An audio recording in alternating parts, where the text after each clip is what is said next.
To discuss Wednesday's budget, I'm joined by Professor Joe Nellis. Was it a budget for growth? Well, the Chancellor said it was a budget for growth, and there are many factors which point to that. For example, the 2 percentage point cut in corporation tax. That was clearly aimed at stimulating, well, not just investment by British companies, but by foreign companies, and that should help support innovation. There are a number of other things, of course. He also brought in support for first-time buyers. That should help the house building industry, to be paid for, of course, by other parts of the economy.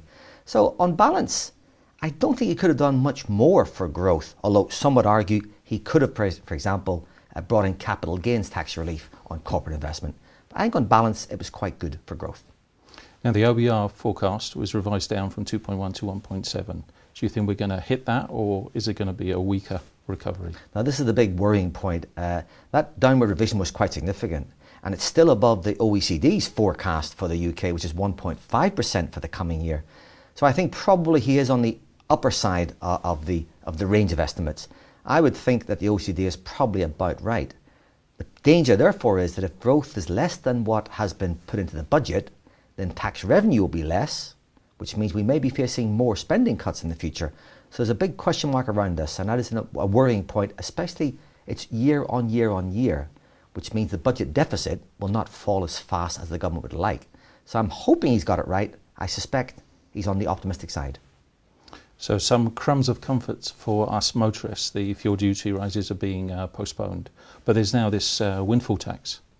Yes, the oil companies, of course, are going to pay for this by paying another £2 billion in what's called a supplementary tax.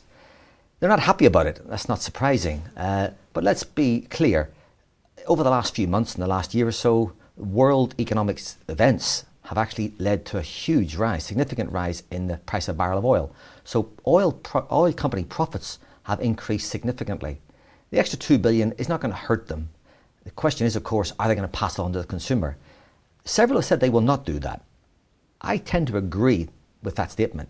However, it doesn't mean that oil prices and petrol prices will stop rising, because world events will dictate what happens to the price of oil. Joe, thank you very much indeed. Thank you.